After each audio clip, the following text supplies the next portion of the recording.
of all peoples are upon us. Today, we must always consider that we shall be as a city upon a hill. A man may die, nations may rise and fall, but an idea lives on. Ideas have endurance without death.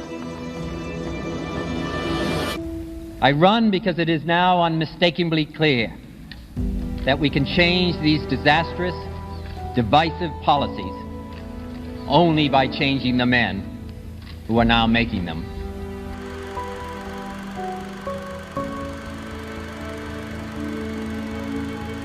What has violence ever accomplished? What has it ever created? The whole nation is degraded. There is another kind of violence.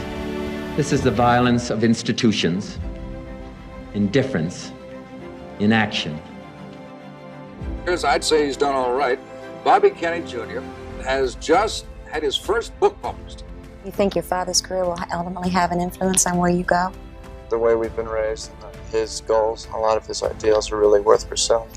It's a one-party system, and that always makes it so that really the guy who can attract the most attention. Okay, let's take another call. Good morning. In Westchester County today, the focus was money mixed with the environment. Movie and TV stars joined Robert Kennedy Jr. and hundreds of people in an 8-mile walk around the Croton Reservoir. A third of the water is now borderline quality. It has a lot of sewage going into it.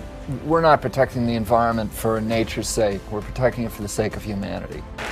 For 20 years, as an environmental advocate, I have been disciplined about being bipartisan and nonpartisan in my approach to these issues. What they will say to you is we have to choose between environmental protection and economic prosperity, and that is a false choice. What's relevant is whether you're doing what you're supposed to do. Every day we get to try again. We get to pick ourselves up and try living a perfect day again, a day that's devoted to other people and not self-will. Now, this is how great Bobby is. He doesn't even have a dog, and he's picking up poop along the way. It looks like I'm running away from home. I ended up reading a book about Camelot called The Once and Future King, and the life of King Arthur, of young King Arthur. And there's a chapter in it about him learning falconry, which at that time was a requirement for anybody in the aristocracy. He really cares about people. He genuinely does. I think he's a good person. I really do. Would you vote for him? Yeah, I'd vote for him.